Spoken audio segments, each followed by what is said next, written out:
So it's about 2000, and I'm in a club type atmosphere, and the music is bumping, and the lights are flashing, and there's this huge video screen. And you'd think I'm in a club, but I'm actually experiencing worship because I'm at this space called Club Worship. And we put this together with some young people when I was a youth pastor type. And it was sort of like a Christian rave. And I'm the worship leader, and I'm a DJ because I'm choosing the next songs to play, right? And I'm listening to this voice in my head to choose the songs. And I would have called this listening to the Holy Spirit, right? There's some type of inspiration. And this is what I'm trying to figure out, because in 2006, I have this crisis of faith. And now I describe myself as a person who is absolutely uncertain about absolute certainty about everything, right? And I'm absolutely certain that I'm absolutely uncertain about everything, right? So I'm in this place, right? So a couple years later, I find myself, over the course of time, I still have these experiences where I'm listening to this inspiration in my head, and I'm acting on it because it's moving people around me, and it causes me to do things that are good for people, right? So in 2013, I find myself out in the desert, midnight. It's sort of cool as deserts get at midnight.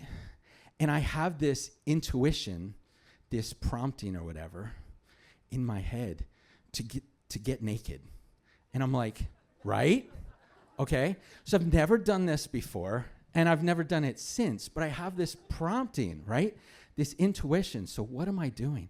And I'm out there, and it's completely pitch dark except for the soft glow of light way off in the distance of this temporary city that was built, a week-long temporary city at Burning Man, right? So I'm out on the playa on the desert at Burning Man, and I'm obedient. I just yield, and I'm just, okay, I get naked. So I'm out there by myself. I'll be honest, I felt a little awkward. I felt a little silly. So I'm okay, I've had that experience. I put my clothes back on. I get back on my bike, and I'm riding back toward the city. But soon after riding a little bit, I realize there's another rider not far from me, a lone rider, and I recognize him, and it's Jonathan. And I'm like, this is weird. This is the guy that I camp next to. Out of 85,000 people, this is a guy that I camp next to. And all week long, I've been thinking, man, I really want to get to know this guy because he seems really, really fascinating. And Jonathan had written a book called The Electric Jesus, and he was into some pretty weird stuff, but I was really, really curious. And all week long, I sort of wanted to pick his brain and get to know him. And this was the last night of Burning Man, the last night of the festival. And I'd been sort of disappointed that it didn't happen. But I listened to the voice, right? And I went out there and did that. And I stumbled on Jonathan. And we spent the rest of the night till the sun came up in the morning, hanging out, sharing the stories of our lives, getting to know each other a little bit, dancing together. He introduced me to some of his friends. And it was just a purely magical experience.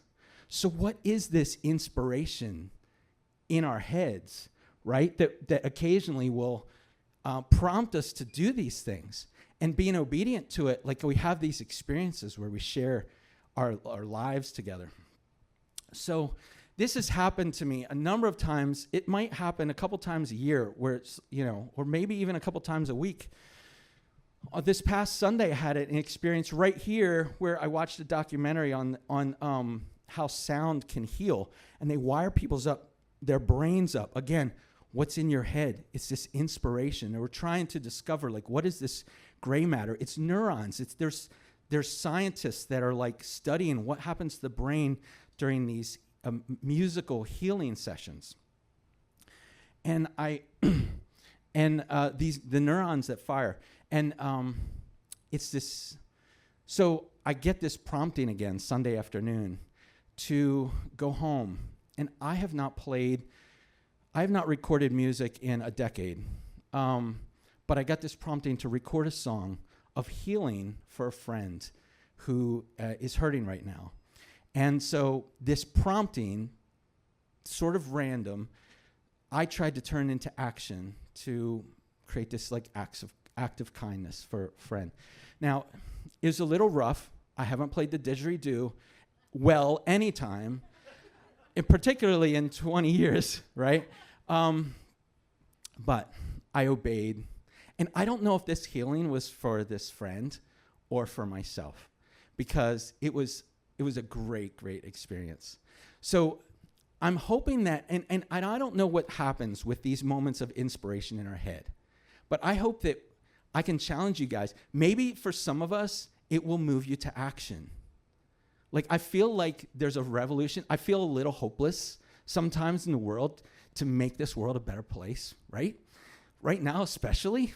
And I just feel like listening to that mind, that inspiration, that this inspiration lives sort of in this space between faith and doubt, and it lives in this space and that I can't even describe. Is it scientific? I think so. It's the neurons firing. It's in our head, right? But I think that like a revolution can happen, right, with this. And it's more than just a bang, but it happens in a spark, right in our heads. Thank you.